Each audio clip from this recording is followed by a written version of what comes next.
Welcome back to the channel, everybody, and today is my number 22 team in my 2023 NFL Power Ranking Series. It's the Indianapolis Colts. I'd like to thank you guys for coming back for yet another video here. Make sure to hit the like and the subscribe button so you don't miss any of the future videos, and you help out with the algorithms. Another way to hook me up with some algorithmic stuff, boosts, is to comment. Leave your comments in the comment section below.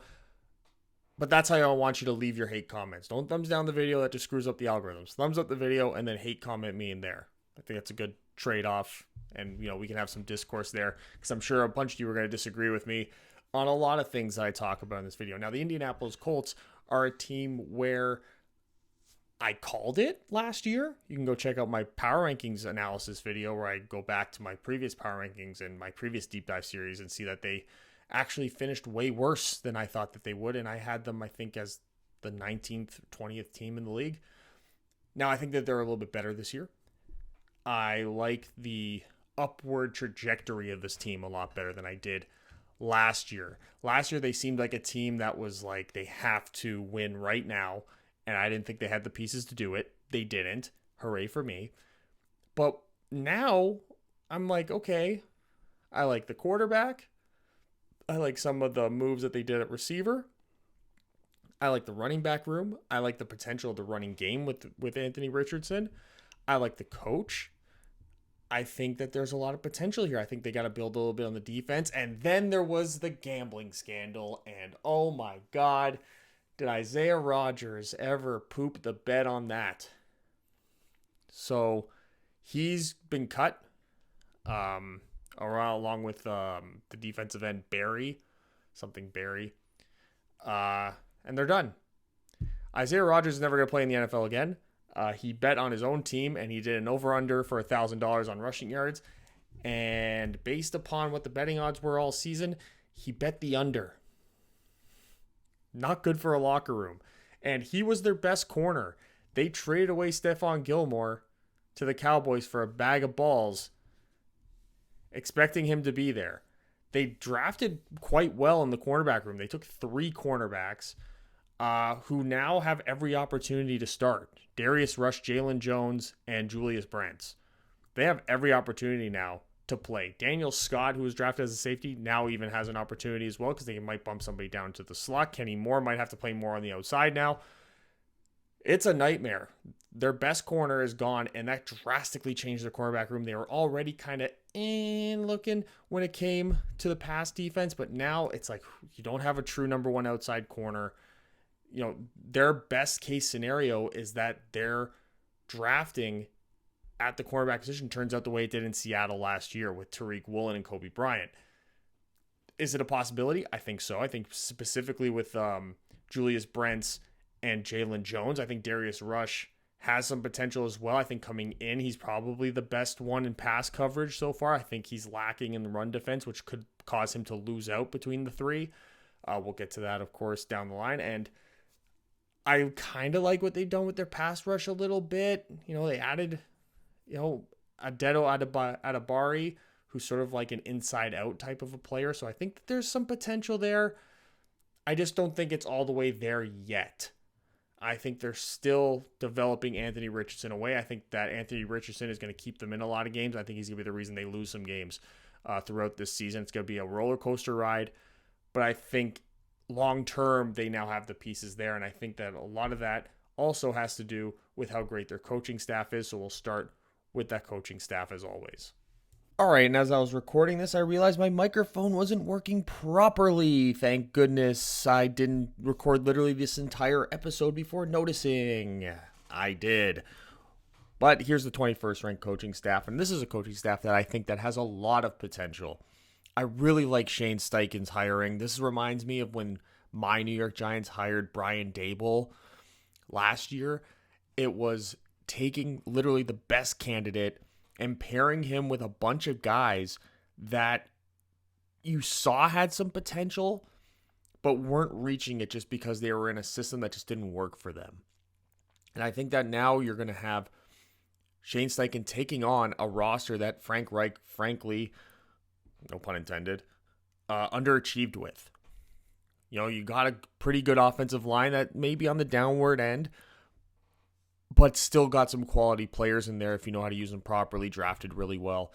You have a young quarterback who's a little raw when it comes to passing, but if you understand how to use a dual threat quarterback, then you're going to be in fantastic shape.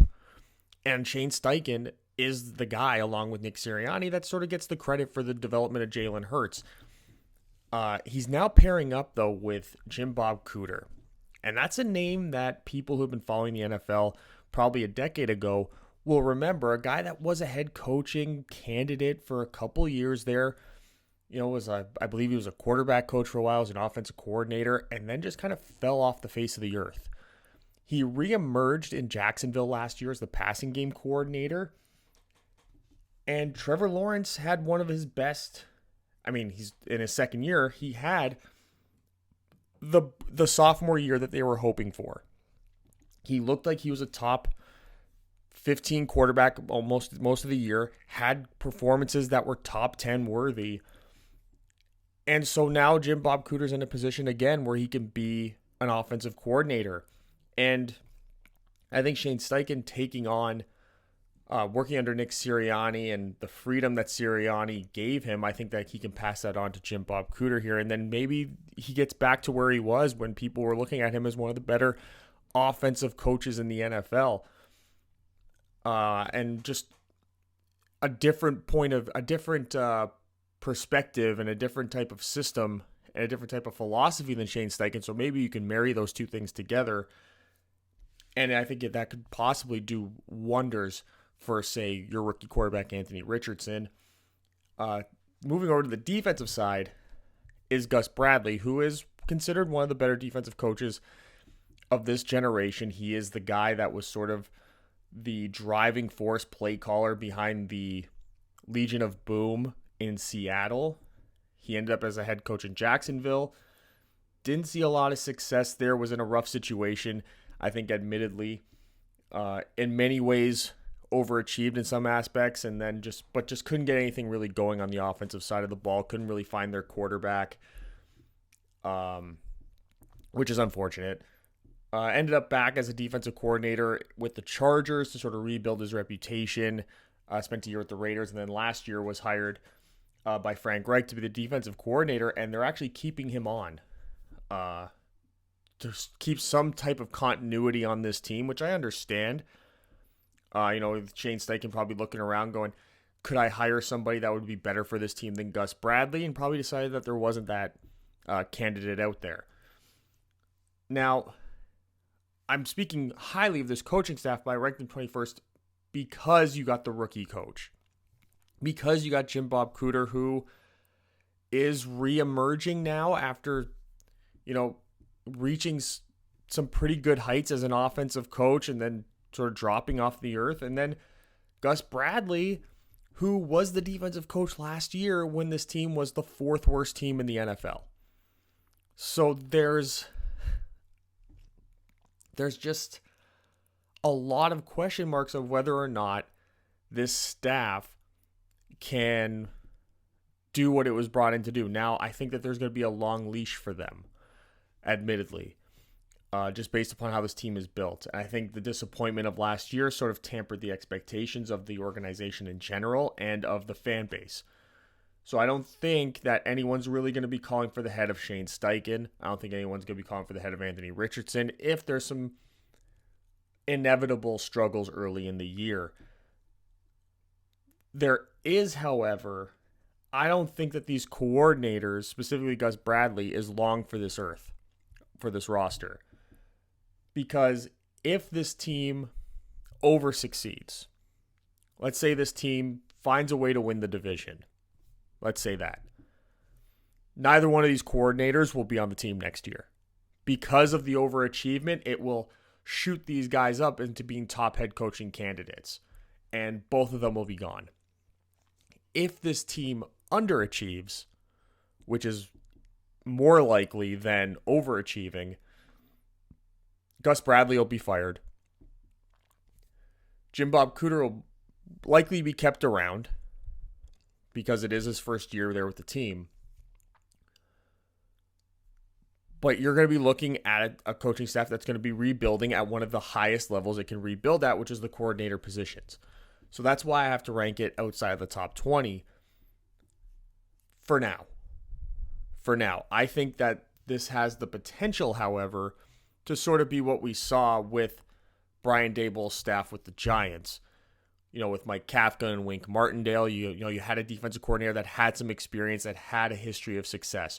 You had a new offensive coordinator coming off of a very good staff that got elevated and got promoted to a coordinator job, like Jim Bob Cooter with Mike Kafka. And you've got probably the best head coaching candidate that was available taking over a head coaching job for a roster that's got some really interesting pieces to it.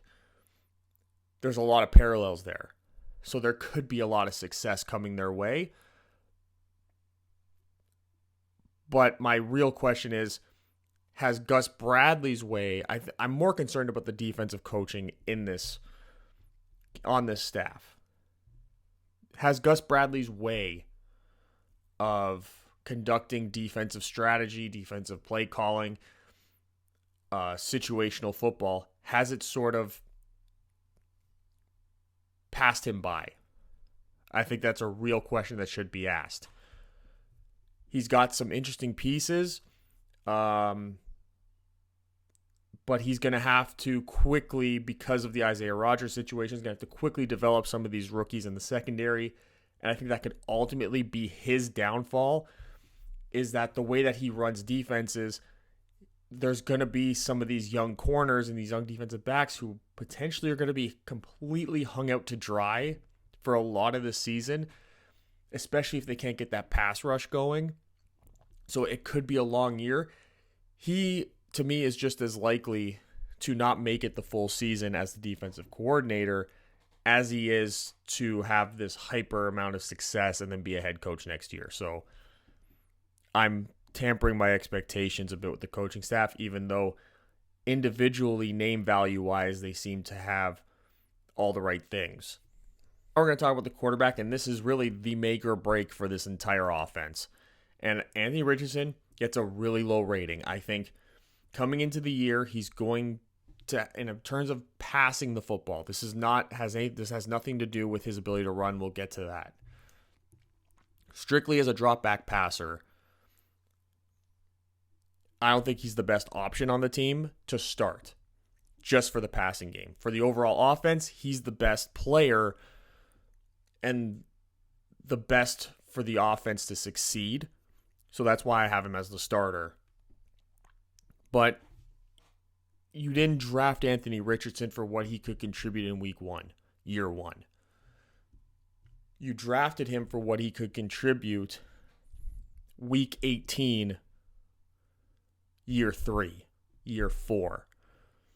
There's a lot of parallels. I loved Anthony Richardson throughout the entire draft process, throughout the entire last college football season, even though he didn't light up the stat sheet the way a lot of the top college quarterbacks do. He, to me, is a combination of Josh Allen and Jalen Hurts, which, considering the type of comparisons I made with the coaching staff to Brian Daboll, who is viewed as the reason why Josh Allen saw a lot of success and saw the development that he did, and then Shane Steichen, who's literally the guy who's getting a lot of credit for the development of Jalen Hurts, to get a guy who's basically a combination of those two players in your quarterback room on a rookie deal is, I think, an absolute blessing for this team and the long-term success that they certainly should have, at least over the next couple of years as Anthony Richardson gets better and better. I don't think Anthony Richardson is going to be a bust. I think it's going to be very much like what we saw with Josh Allen and Jalen Hurts. I think it's going to be a slow building process. I think that you're going to see him make plays that are going to make you want to put your head through the desk. I think you're going to see him make plays that are going to make you jump out of your seat and go, I can't believe how amazing he is. I think you're going to get a lot of both of those things. You know, he has to work on his processing. He has to work on his accuracy. He's got the cannon of the arm, and he's got the athleticism. He's got the frame. he's got those measurables. It's going to be up to Shane Steichen and Jim Bob Cooter this year to bring him along, to set up an offense that's going to be simple enough for him to pull off, where he's not going to lose his confidence. Lots of read options, RPOs, easy reads, floods, read one side of the field, etc. And that will help build his confidence, of course, but I don't think it's going to be conducive for a lot of wins because defensive coordinators will start to sort of work towards that. But you almost want to use this season. I don't want to say that you're tanking, because you're not. Because the division is not completely unwinnable. It's actually quite winnable for them, considering the situation that they're in. So you don't want to do that. But you also almost want to use this season in these games as like 17 practice games for Anthony Richardson, where you don't really have a lot of expectations, where if he has a 4-interception game, you just sort of, he comes out the field and be like, hey, it happens. Because those 4, he's going to have, I would anticipate he's going to have 2 or 3 games where he's throwing 4 interceptions, 3 or 4 interceptions. He'll probably finish the year with over 20 interceptions. I think that's pretty much a guarantee at this point. But he's probably going to have 3,000 yards passing and over 1,000 yards rushing, and he'll probably account for 30 touchdowns through the air and on the ground. So there's a lot of potential here. You just have to have the patience. I think the organization's going to have the patience to allow this 61 grade to move up incrementally, not only over the years, but over the weeks. I think that by the end of the year, we could be looking at Anthony Richardson and be like, maybe, he's going to start next year graded out as like a 77 or a 78, like moves up one ranking, 1 point every week. And this here with the running threat is really where Anthony Richardson makes the offense better and why he's the best option to start in week 1, in my opinion, despite his lack of experience and his lack of ability in the passing game to start the season and to start his young career. He is better than a lot of the starting running backs in the NFL right now in terms of a rushing threat. One of the best immediately at the quarterback position. There's really Anthony Richardson, Lamar Jackson, Jalen Hurts, Josh Allen, Daniel Jones. Like those are really, and then Justin Fields, of course. Those are really like the 6 upper echelon quarterbacks who are going to be tremendous rushing threats for their offense throughout the entire season and really enhance the offense because of that ability. You pair him up with Jonathan Taylor, you've given him probably the only next to, I would say, Daniel Jones and Saquon Barkley in terms of a dual rushing threat in the backfield. Where you got that high-level quarterback rushing threat with the high-level running back rushing threat. Baltimore's kind of just got Lamar and then a flurry of running backs. Same thing with Philadelphia. We'll see what DeAndre Swift does. Same thing with Buffalo. Same thing with Chicago. But to have like a true number 1 running back with a true top-level threat quarterback running the football, and then you got Zach Moss, who people shouldn't forget about. I think on first and second down, he could be a real threat throughout the season. A good spell back for Jonathan Taylor. I think you have a lot of confidence putting him in the backfield and giving him 5 to 8 rushes a game.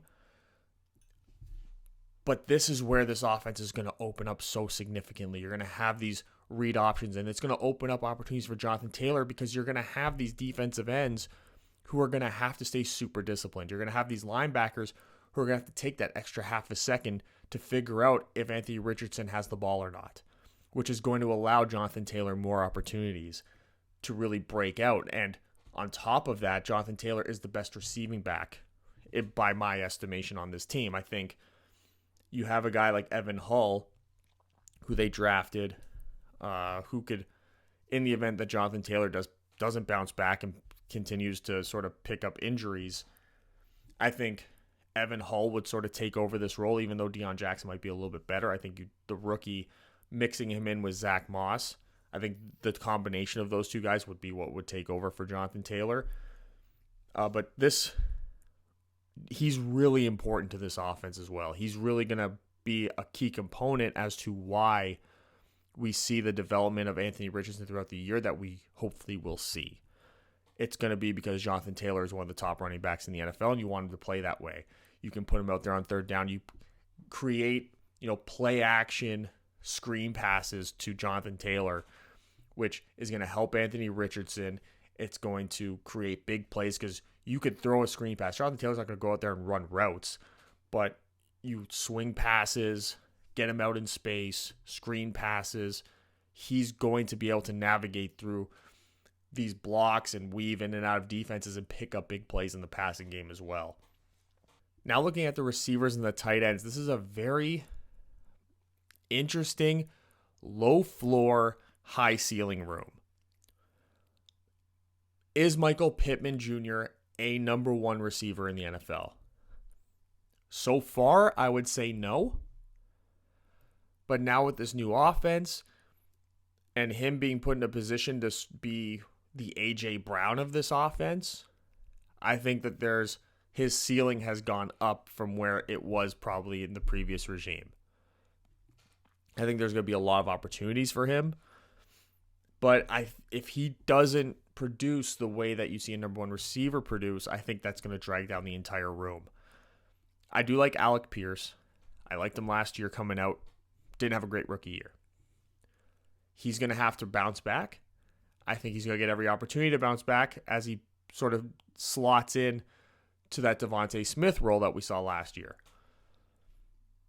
Then you got Josh Downs, who they drafted as a rookie. He's going to be that slot guy, speedy, bubble screens, getting the ball quickly. I think he'll be a gigantic factor in the RPO game as well. So he's a real candidate to have that real breakout rookie season and potentially really shock people who are maybe more focused on other rookie wide receivers that came out of this draft, like the run of four that we saw in the first round: Zay Flowers, Jackson Smith-Njigba, Quentin Johnston, and Jordan Addison.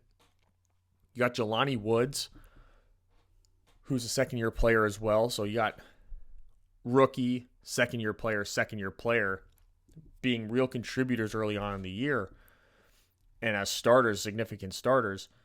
But Woods, I think him along with Michael Pittman, just because of their length and their size, Jelani Woods is just a giant of a human.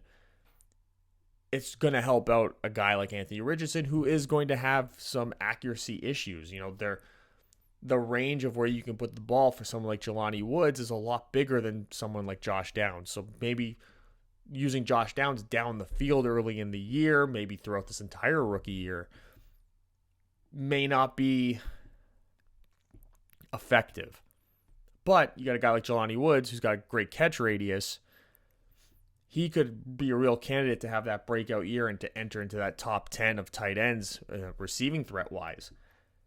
He does have a good tight end room as well, though, when you got Will Mallory, who comes in, and he's a great receiving threat right out the gate as well. Had a great year last year. Mo Alley Cox is that veteran in the room who can mix it up in there. Kylan Grayson. Again, you got a great tight end room in terms of depth. You got guys who can all come in and contribute to a similar significance with, some little differences to their game.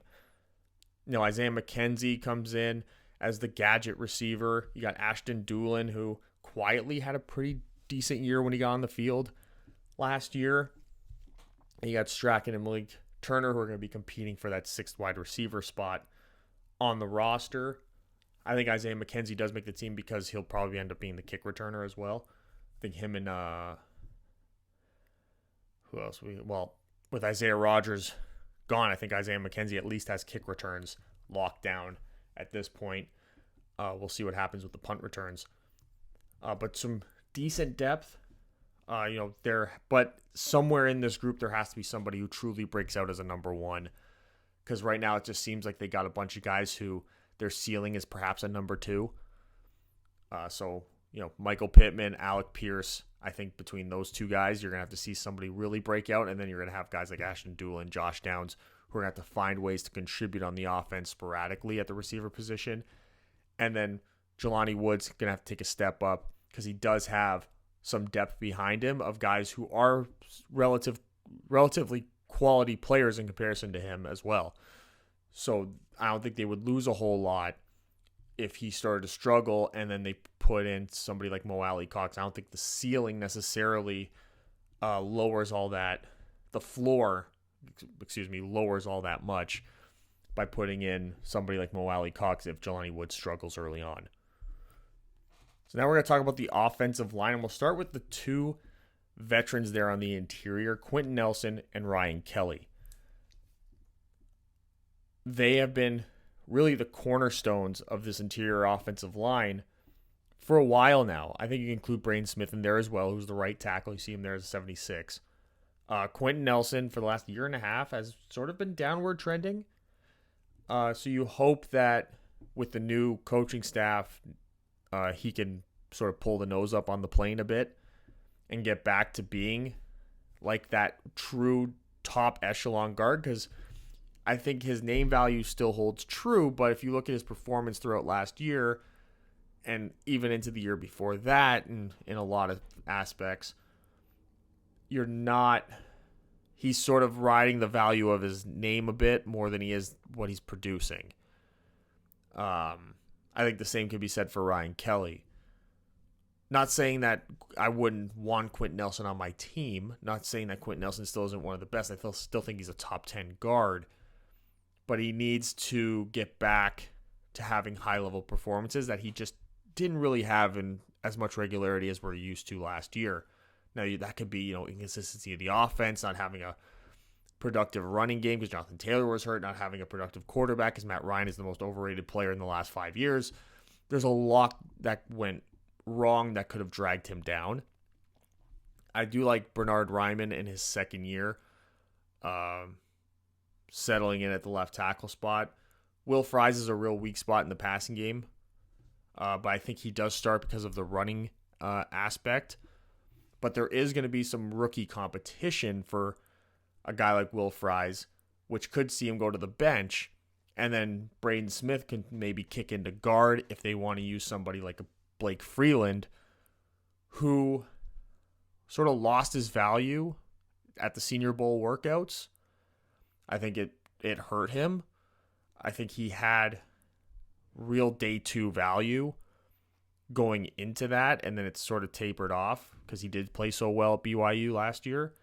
Then you got Emil Ekiyor from Alabama, who in pass blocking is pretty good. Not a lot of depth with French, Pinter, and Murray. I think French will see the field in the event that Ryan Kelly gets injured. But if we need a guard, if we need a tackle, I think one of these rookies is the best option to step in, because Pinter and Murray, I don't particularly care too much for their abilities.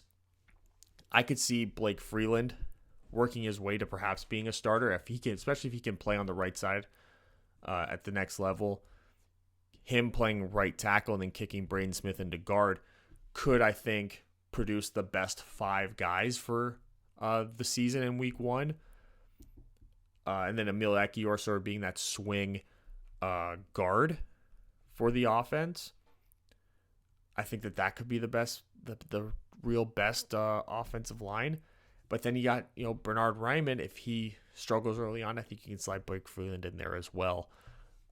So it's going to be interesting how they use these two rookies who really are, in terms of depth, the two best depth pieces they have, which may not be the best thing, but I do like them, especially in the passing game. So now we're going to take a look at their run blocking ability, and this is where Will Fries, I think, finds his way into the starting lineup early on. I do think that they're going to lean on the run a lot early in the year, and his run blocking ability is the strength of his game. So I think that's how he finds his way into the starting lineup early in the season. And barring some really significant struggles, I think that he could start 8 to 10 games this year. The tackles are good run blockers. Quentin Nelson, still a quality run blocker. Ryan Kelly sort of is what he is. Both of these guys are going to need to take steps backup after taking a step back last year. And then at the depth, Blake Freeland not as good in run blocking, and Emil Ekiyor definitely not as good in run blocking. So I think that's where he sort of loses out to Will Fries at the end of the day. But Blake Freeland, I still think, has a chance because I think in the run blocking game, him and Will Fries will contribute sort of the same amount. But how they use Blake Freeland, you can't put him at guard.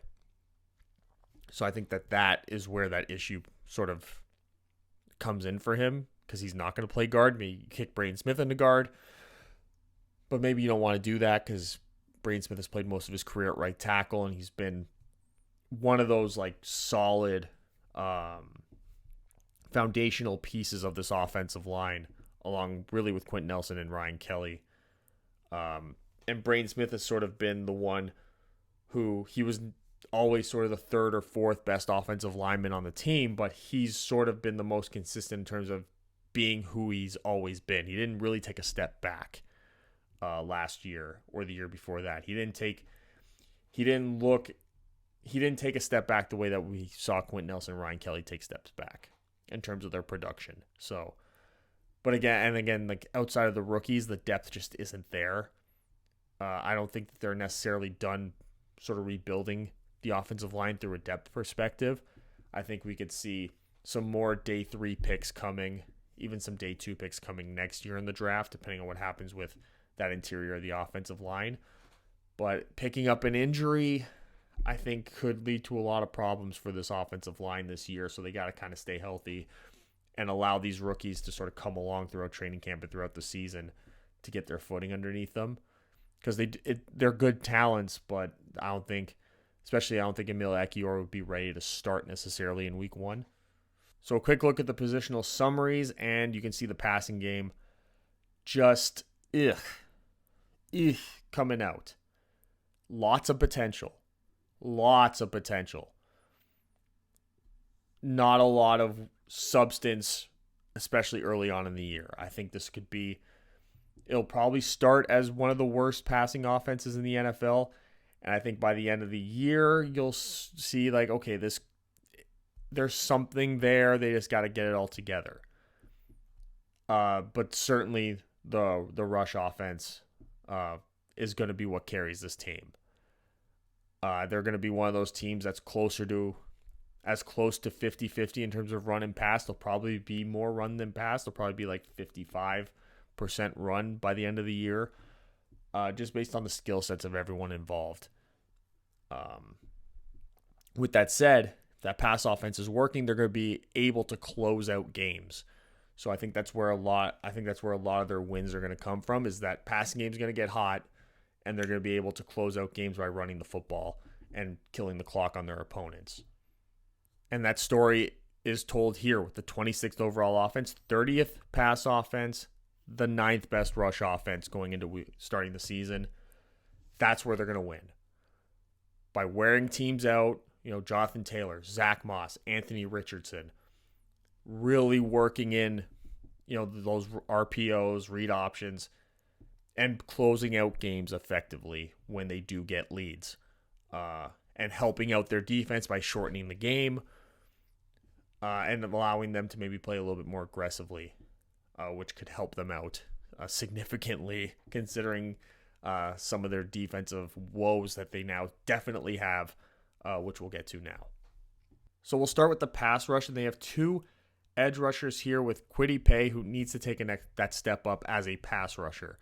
He's actually a pretty solid defensive end to have on early downs, but this needs to be the year that he steps up as a pass rusher, gets that 12-13 sack season, with all the pressures and quarterback hits and quarterback hurries and all that. This is where he needs to have it. He needs to have it now. Then they got Samson Ebukam, who's basically replacing Yannick Ngakoue.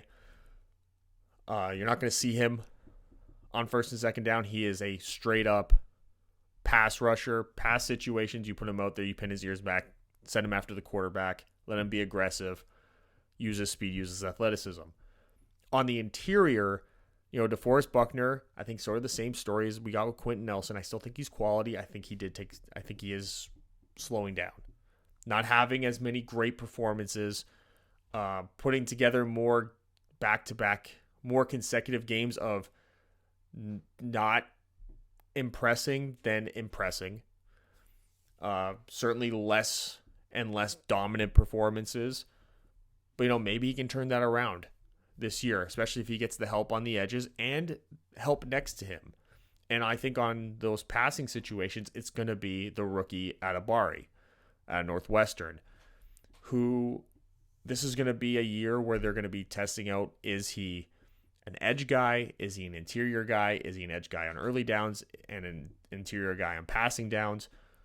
What's his role going to be? Because he was sort of a guy who I looked at as like a 3-4 defensive end.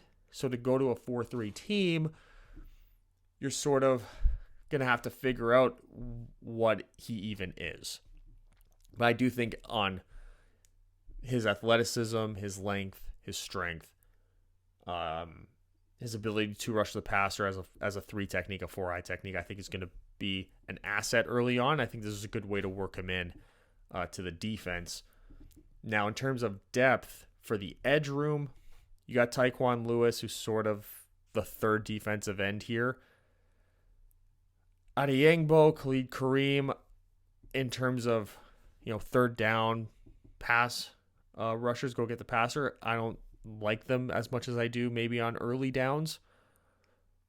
I think Khalid Kareem is sort of the opposite of what you get from Samson Ebukam. I think he's a quality first down defensive end, or go out there, set the edge. But he's not going to contribute much in terms of a pass rush. And I think that Samson Ebukam is sort of the opposite of that.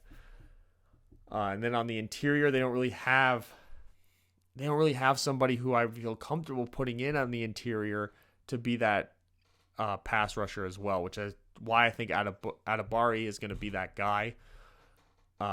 More so on these third downs.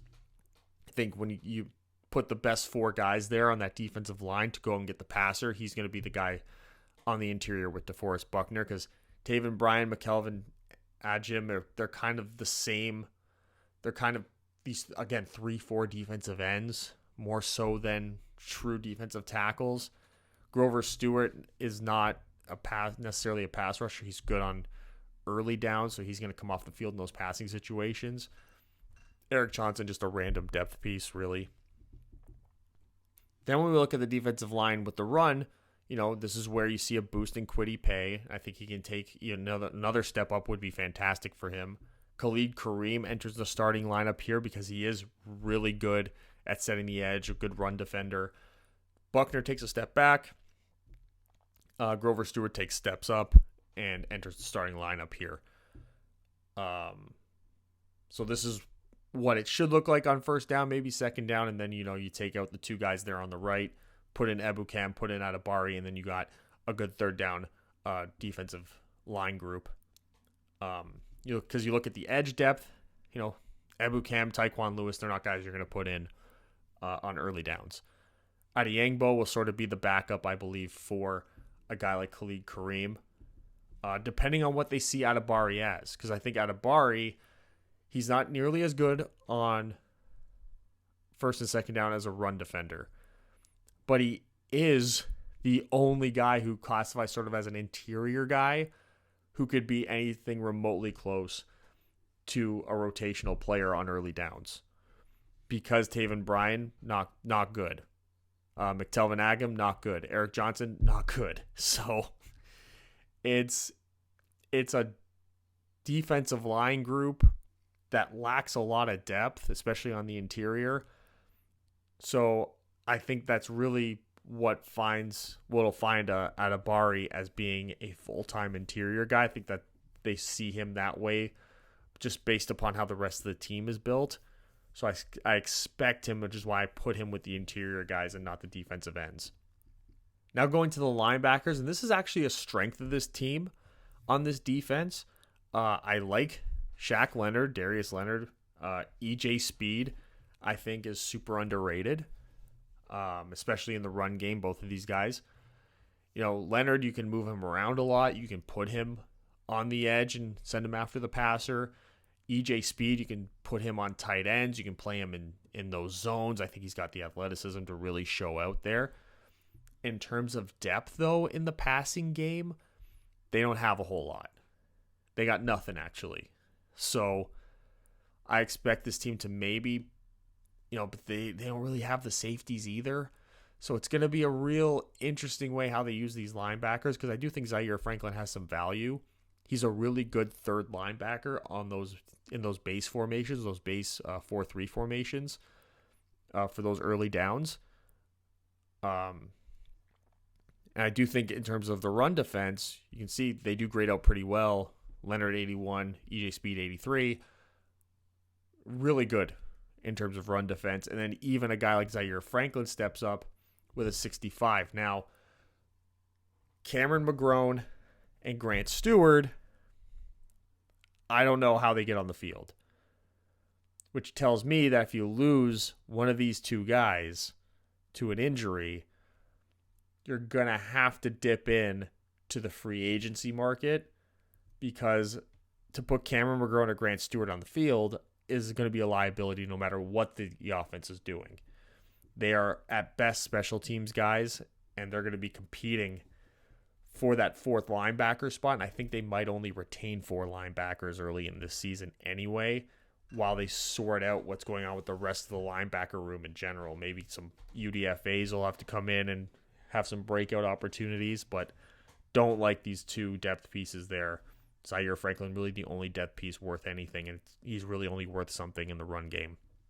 Now here is the defensive back room that completely fell apart in less than a season. They traded Stephon Gilmore, and they had to cut Isaiah Rodgers because he bet the under on on his own team's running back. So they did draft well even when they had Isaiah Rodgers on the roster. Darius Rush, Julius Brents, Jalen Jones at the corners, and then Daniel Scott, who's a great center field safety. I say great. He's good. He's good for a rookie taken that late. Good depth piece, good developmental piece. But now you've put these guys in a situation where they're going to have to play a lot early. So you're hoping that you've drafted the way that Seattle did last year, where they're going to produce a really great young cornerback room. The chances of that happening, though, is not high. That's why what happened with Tariq Woolen and Kobe Bryant last year in Seattle was so celebrated, because it's not the norm. Corner is one of the hardest positions to play in the NFL. Kenny Moore has sort of been thrust into that number 1 corner spot, which is a problem. I do like him in the run game, but he's going to have to play in that slot. He might have to play on the outside. Maybe you put Jalen Jones and Julius Brents, 2 rookies, on the outside and hope for the best. It could be a real rough one. I think Darius Rush, of all the rookies, is the best in the pass game. I think he's by far the worst in the run game, which could be the thing that finds him on the bench when it's all said and done. Blackman and Nick Cross. Nick Cross needs to have a better sophomore year. Julian Blackman needs to raise up this pass coverage to sort of match what he brings in the run game. But I could see him coming down, being an 8th man in the box and being really effective at that. But in the pass game, not so much. Jalen Jones, he's the 3rd best in terms of pass coverage, but not by a wide margin. I think, he had some first round buzz there for a while and then sort of fell out of favor. I think he can get back there. Tony Brown is more of a special teams guy. Dallas Flowers, just another depth piece. There's Daniel Scott. Rodney Thomas had moments last year, but if you really break it down play by play, stat for stat, missed tackles, blown coverages, he had some significant bloopers, we'll call them, to go along with a few real great flashes of great play. So I think within his fan base, he's probably significantly overrated. So we take a look at the run support, and they actually have a good run support unit in the secondary. Julius Brents comes in and immediately is a pretty good guy to have in run support. So I think that he's sort of locked in as cornerback 2 on this roster because of that. And I think the real competition is between Darius Rush and Jalen Jones for coming out with who's the third corner on the roster. Julian Blackmon, tremendous opportunity there to up his game. He had a great rookie year. He's looking to get sort of back to that place that he was in his rookie season. Nick Cross needs to really improve in the run support. But the likelihood is that on early downs, he'll sort of be like that last line of defense anyway. So it's not the worst place to have a safety who's not necessarily great in the run game, because they don't really have any depth there either. Daniel Scott is not somebody you want on the field. So far, at least he hasn't shown that in run support. Rodney Thomas, I mean, okay, maybe he gets some snaps there, to give a break every now and then. Maybe Tony Brown gets an opportunity just because of his special teams ability, but I think Jalen Jones, this is where Jalen Jones, I think, has the edge on Darius Rush and could potentially find his way into the starting lineup, and Rush could be the guy who's sort of the fourth corner on the roster. Dallas Flowers, again, just special teams guy. But Tony Brown, the only one with real experience, could be a guy that finds his way onto the field on early downs just because he's more of a reliable tackler and a more reliable physical player than what they have in, say, a Darius Rush and a Nick Cross. So taking a look at the positional summaries there, the pass defense is lacking, especially on the back end in the secondary. Boy, Isaiah Rodgers really screwed them over by just being an irresponsible idiot. There's some potential with the interior rush and the edge rush, but the real strength of this defense is going to be how they play in the run game. Really good linebackers, really reliable cornerback room there, reliable edge setting defensive ends with a high potential interior. DeForest Buckner and Grover Stewart could see significant upticks in their play this year. I think it's reasonable to assume that they could. And you could enter this rush defense even higher than what it's ranked already. You get some more physical play out of the safety room from that second safety that's not Julian Blackmon. You could raise that up as well. And you can see the rush defense, I have them ranked 6th in the NFL. They got the talent. And they got the potential to play even better than this number 6 ranking, which is significant. It's really in the pass defense, and having such a weak cornerback room, and not necessarily as weak as the inexperience, is such an issue. They would have been so much better with Isaiah Rodgers back there. Even in the pass game, even in the run game, Isaiah Rodgers is a good in the run game. So I have him and Kenny Moore and Julius Brents. That would have raised the rush defense into the top 5. And his ability in the passing game would have probably raised the pass defense to maybe somewhere around 21, 22, which probably would have put this defense somewhere at like 15. But losing him is going to be significant. Trading away Stephon Gilmore, I think knowing what they know now, they probably wouldn't have done that. Because they need to keep a number 1 corner out there somehow, and now they don't have it. So there's going to be a lot of reliance on rookies in the pass game, and that is not something that traditionally results in good outcomes in the NFL, at least for rookie corners. To have a Surtain, Sauce Gardner, Tariq Woolen, to have these corners who come out in their rookie years and play really well, it's not the norm. It's not the norm. The norm is really what you get out of Derek Stingley, where you get flashes of greatness and then you get those really bad plays just because of the inexperience. And I think that you're putting these day 2, day 3 corners in a position where they could be in a lot of trouble early on. But because of their ability in the run game, both on offense and defense, they're going to be able to close out games on offense that they get leads in, and they're going to be able to put their team in a position to come back because it's going to be difficult for teams to run the clock out on them. Sort of the opposite of what we saw with Cleveland in the last video, where Cleveland, to me, is not going to succeed, I think, as much as people think they are, because their defense, in terms of the run game, rush defense, is not going to be able to get off the field. So if they fall behind in a game, teams are going to be able to run the clock out on them. A team like Indianapolis, which is why I have the Colts beating them. Because if the Colts can get out to a lead in that game, it's going to be real difficult for Cleveland to make these comebacks because the Colts are going to be able to run the ball on them and they're going to be able to stop the run. So if Cleveland gets out to a lead on them, they're going to be able to stay in the game.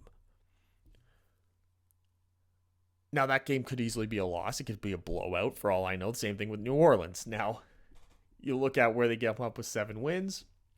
I think 7 wins are here. You could find them.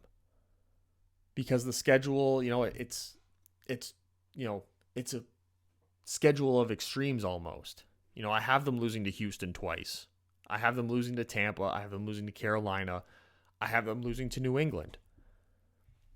Those are 5 games where if they won them, I don't think that's necessarily would be shocking. I do have them beating Tennessee twice. I have them beating the Browns. I have them beating the Saints. I have them beating the Steelers. Those games could very easily be losses. The game against Atlanta very easily could be a loss. The game against the Rams even, depending on what it looks like early in the season, that could be a loss as well. So they could have anywhere from 4 or 5 wins. I think they can find their way to even maybe shocking people and having a winning record. And stealing the division if all things sort of line up the way that they're supposed to. Richardson plays better than what's expected as a passer. They get one of these rookie or 2 of the rookie defensive backs step up significantly and play like NFL quality starters. There's the potential there. But there's also the potential it could be a complete disaster. And it could be the worst pass defense in the NFL and the worst pass offense in the NFL. And if you have the worst pass defense and the worst pass offense, you're not going to win a lot of games. It's just the way it is. You're not, and this team has the potential to be that team as well, which is why it's hard to really depend on them this year. Now, I would say, I don't know what their over-under is on wins this year for betting, but if it's 5.5, I would bet the over with confidence. Because I do think that with all things considered, 6 wins is not out of the realm of possibility. I think 6 wins is more likely than 4 wins. I think 6 wins is more likely than 5, just based on what their schedule looks like, the teams that they're playing, and playing against teams that have the same sort of volatility as they do, where there's a lot of teams that they're playing here that I have them losing to, especially like I listed them off earlier: Houston, Tampa, New England, Carolina, even the Las Vegas Raiders, who I skipped over. Those teams could really come out and crap the bed in a lot of games this year. So if they happen to do it against the Colts can steal some wins. So just running over the quick summary here: 7-10, 3rd in the division, 12th in the conference, 22nd team in the NFL with the 21st ranked coaching staff that has potential to be much better than that. The overall offense, 26 with a 30th pass offense, a lot of potential to be much better than that. The rush defense, number 6, could be a little bit better than that. The pass defense, more likely to be the 29th than to improve on that, which sort of drags down the entire team and the entire defense in general. But man, oh man, if this pass defense shows out this year, then they could be the surprise team of the year, kind of like what we saw with their division rivals, the Jacksonville Jaguars, last season. And there you have it, my number 22 team in my 2023 NFL Power Ranking Series, the Indianapolis Colts. Thank you for watching. Thank you for making it this far. Please make sure to like this video, leave a comment in the comment section, boost out the algorithms, help me get this channel up to that 1,000 subscriber mark. And I hope that by me saying this and you're watching this at a time when you go, what do you mean? You already have 1,000 subscribers. And if I do, it's because of you and doing that right now and you hit that subscribe button. And I will see you guys with the next video. And you can watch the series, any videos you missed in the playlist, and then the next video there. All right, thank you.